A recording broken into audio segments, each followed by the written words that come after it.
Bienvenidos.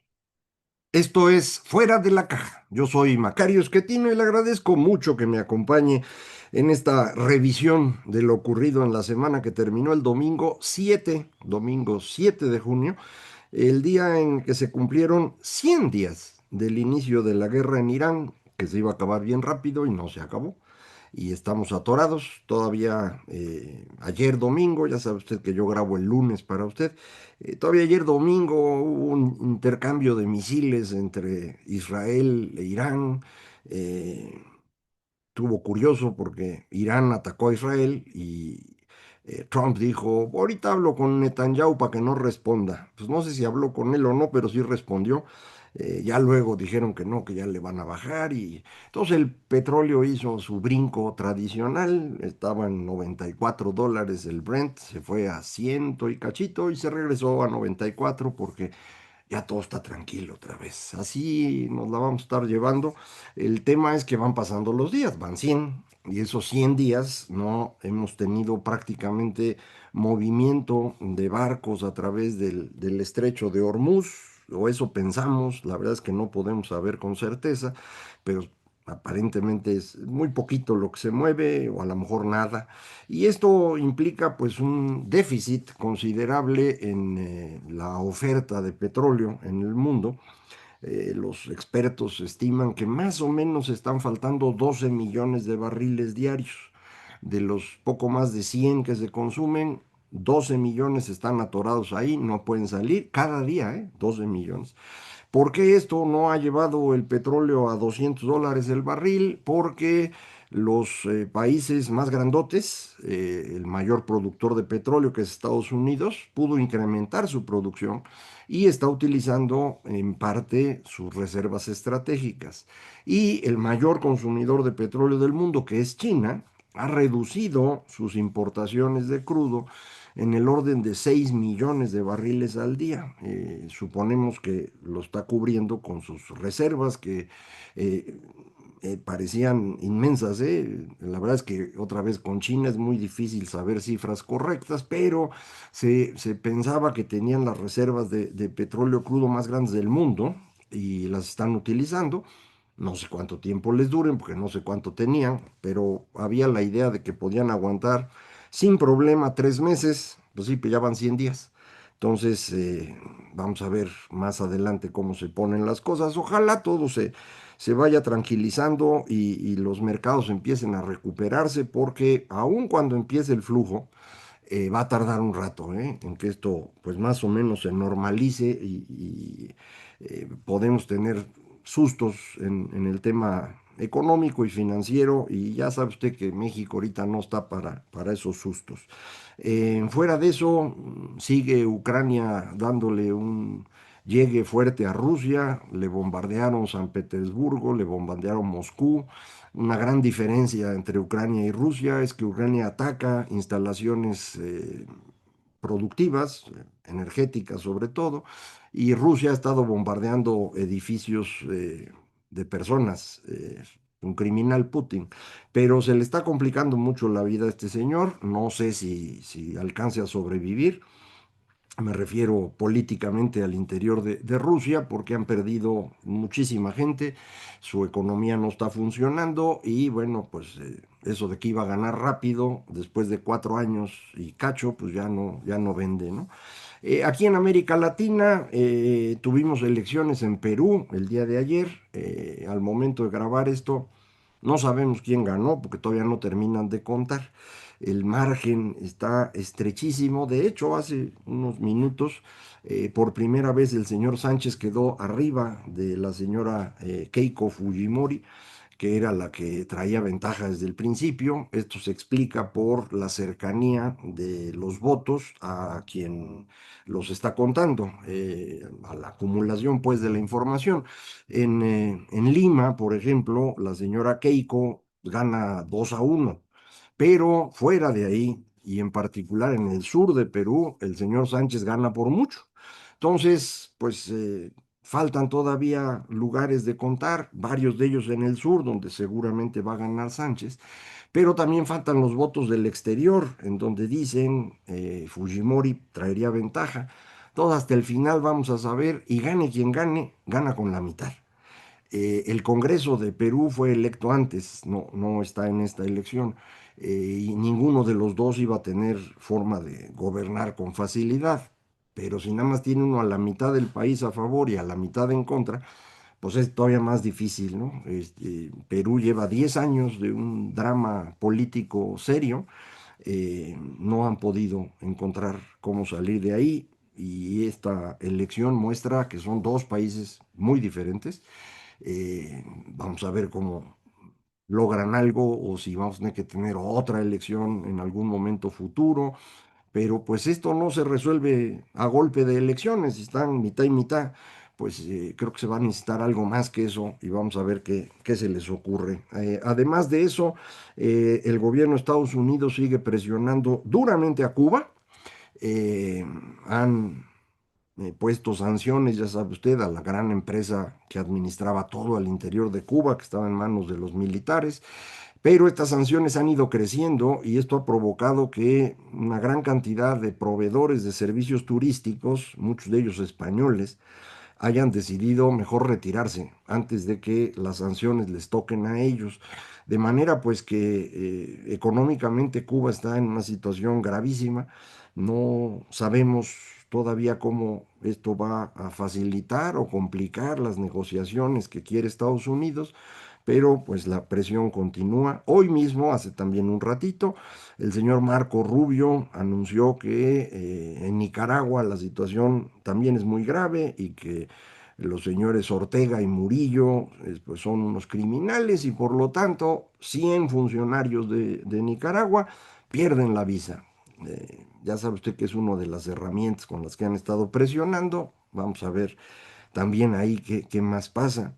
Y bueno, en el caso de México, esta semana pues empezó con el discurso de la señora Sheinbaum ahí en el Monumento a la Revolución, que yo le había dicho va a ser como una mañanera, lo platicamos un poco ya el lunes, pero no fue solo la mañanera donde dice que todo es maravilloso en México y que el que no lo ve es de extrema derecha. También se fue contra Estados Unidos, fue cuidadosa de decir que no era Trump, sino los de la extrema derecha. Al día siguiente insistió, no es Trump, son otros los que están abusando de esto. Y ese mismo lunes, Marco Rubio, en una comparecencia en el Senado, habló de los países que son, pues, digamos, enemigos de Estados Unidos en América Latina y se refirió a 5 de los 6 países que no fueron invitados a esta organización extraña que se llama el Escudo de las Américas. Esos 5 países, bueno, los 6 países que no fueron invitados son las 3 dictaduras latinoamericanas, que son Venezuela, Cuba y Nicaragua, y los 3 populismos, México, Colombia y Brasil. Esos son los 6 que no invitaron.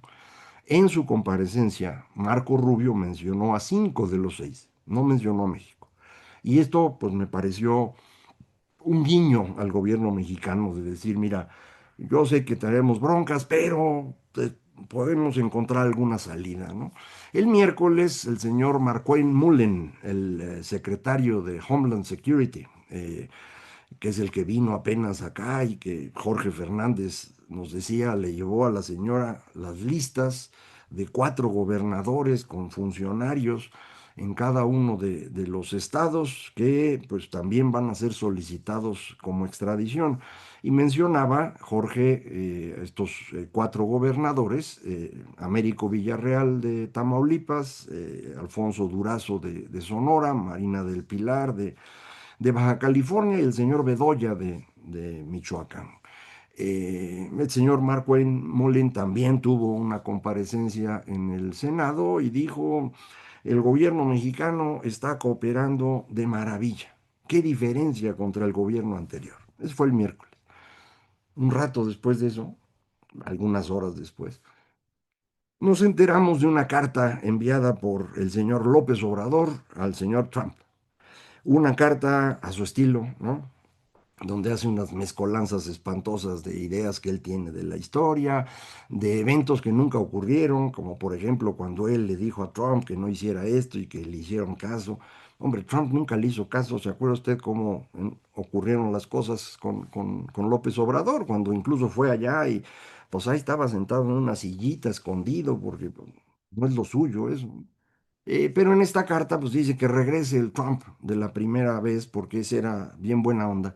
En cambio este pues está siendo manipulado por, y ahí se echó una lista de epítetos de los personajes oportunistas, abusivos, etcétera, que están alrededor de Trump y son los que están causando los problemas. Eso dijo. Esa carta nos permite saber quién escribió el discurso del domingo, ¿no? Porque es lo mismo, es exactamente el mismo argumento, otras palabras más cuidadas en el caso de la presidenta, pero pues es prácticamente el mismo mensaje. Creo que también menosprecia o desprecia de hecho a la señora Sheinbaum al jalarse el problema para él y aquí el importante soy yo y la señora ahí se haga para un lado. Entonces, pues me parece muy mal lo que hizo el señor López Obrador. Otra vez, tanto el discurso de la señora Sheinbaum como la carta no son para Trump, son para el mercado mexicano y sobre todo para los seguidores de López Obrador, el movimiento Morena, y aliados y demás. Y lo que está diciendo es, pues nos vamos a defender a como dé lugar, no vamos a tener miedo frente a lo que está ocurriendo. Sí es importante mencionar que entre los dos comparecencias que mencioné, lo de Marco Rubio y lo de Marco Enmolin, en medio de eso apareció este reportaje de Los Angeles Times, en donde mencionan por su nombre, claro, a Durazo y a Villarreal como dos personajes que ya no tendrían visa y que están siendo investigados.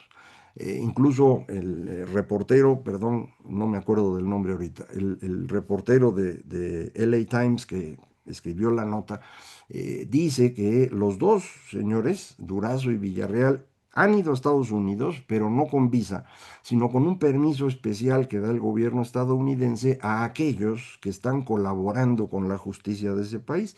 Es decir, no solo dice, pues estos son personajes de interés para el gobierno de Estados Unidos, dice que también están colaborando ya. Obviamente los dos dijeron que eso no era cierto. Al día de hoy, no sé si es cierto o no es cierto, o qué parte sí o qué parte no. El tema es que esto continúa siendo una presión significativa para el gobierno de la señora Sheinbaum, que creo que no encuentra por dónde moverse, no la deja el señor López Obrador. Esta salida fue pues una muestra clara de que tiene que defenderlo a como dé lugar y pues para ella esto es bien complicado, supongo.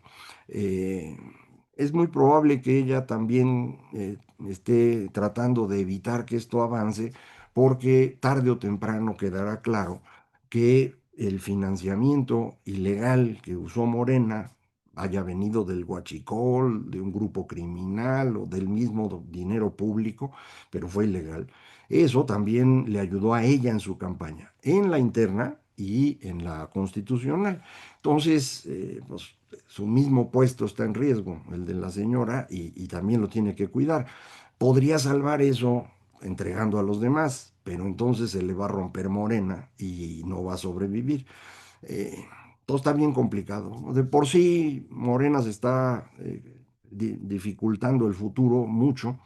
Eh, en Chihuahua, la intención de culpar a la señora Maru Campos de todo lo que pasaba y acusarla de traición a la patria, que ahora se refuerza con el titular de la jornada que dice que el que gobierna en Chihuahua es Felipe Calderón. Ya no saben qué inventar, ¿no? Ya de verdad no saben qué inventar. A lo mejor lo hicieron un poco para distraer de que ayer domingo en Coahuila hubo elecciones locales y el PRI se llevó todo, este, carro completo. 16 diputaciones, 16 ganadas por el PRI. No es una sorpresa. El PRI sigue teniendo en Coahuila un bastión, el único, ya no tiene otro lugar. Durango, puede uno decir, pues es medio del PRI, porque el que llegó en alianza con el PAN, pues sí, pero también con presencia ahí del grupo de los Cabrera, que es el que gobierna Durango. Entonces, Coahuila es lo único que tiene el PRI, pero lo tiene muy bien, como se pudo ver ayer. Y a lo mejor por eso pues, dijeron, vamos a decir que Calderón gobierna en Chihuahua para distraer un poco. No creo que sirva, pero pues, en esas andamos. Sí lo tienen complicado, sí hay una caída. Esta caída se puede ver su origen, me parece, en una economía que no está avanzando y la gente empieza a resentir, porque ya no le alcanza.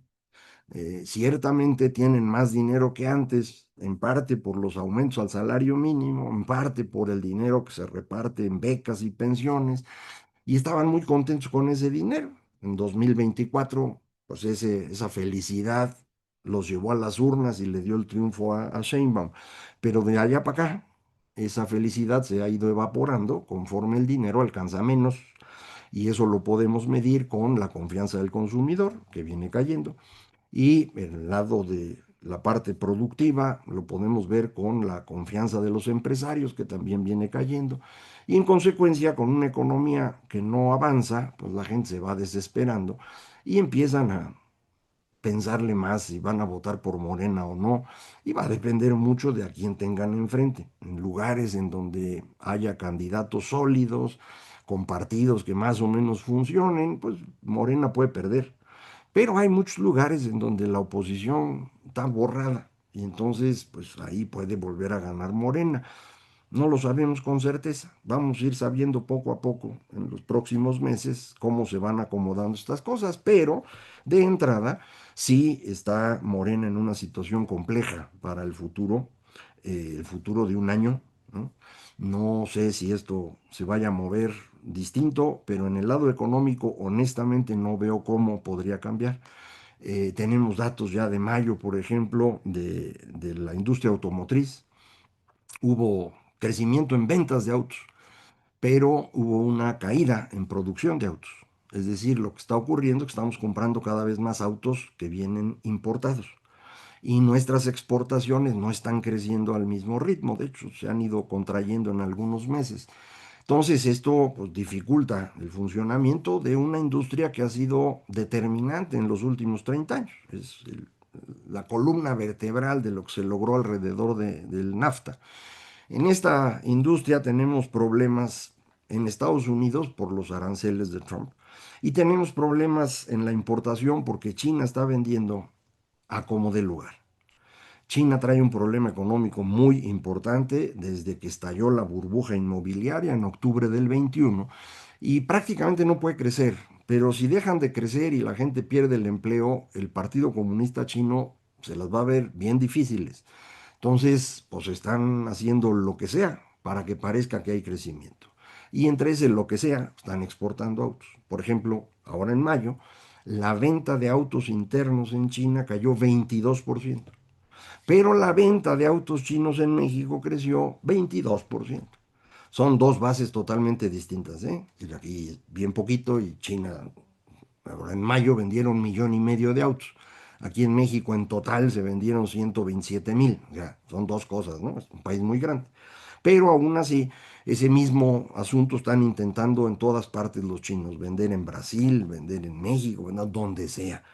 Y eso significa que tenemos una competencia desleal de autos terminados y tenemos un bloqueo vía aranceles a la exportación de autos. Entonces eso va ahorcando a nuestra industria nacional, que es gran generadora de empleo, que había desarrollado una red de proveedores aquí en México, no tan amplia como quisiéramos, pero bastante importante, y todo eso está en crisis. No se nota en las cuentas de comercio exterior, porque en este mismo año que los aranceles nos han dañado en la industria automotriz, nos han favorecido de manera excepcional en la industria electrónica. Ahí una gran parte de lo que estamos exportando de asuntos electrónicos tal vez sea simple reetiquetado, de cosas que vienen de China y de Vietnam. Eso pues no lo sabemos bien. Pero hay la duda y esa duda la tienen también los estadounidenses, que son los que están negociando ahora el TEMEC. Entonces, pues de hilitos andamos colgados en esto, insisto, en una industria automotriz donde México se había ido acercando a ser el cuarto productor mundial de autos en el planeta, ya hemos ido atorando. Y bueno, pues lo que se les ocurre en el gobierno no es ver cómo destrabas las exportaciones o evitas el dumping de los autos chinos. No, ¿qué es lo que están haciendo? Un carrito de juguete, o Linka le dicen. Es un auto que presentaron, creo, el domingo, que es una cosa espantosa, mano, ¿no? Es un tipo de auto que no puede circular en México, va en contra de las reglas que tenemos, pero ellos dicen que es la maravilla porque es hecho en México. Va, hecho como los electrónicos, ¿no? Reetiquetado lo chino como si fuera mexicano y órale. Entonces, otra vez, no, yo creo que no están entendiendo nada, no se dan cuenta del problema que significa una industria automotriz ahorcada.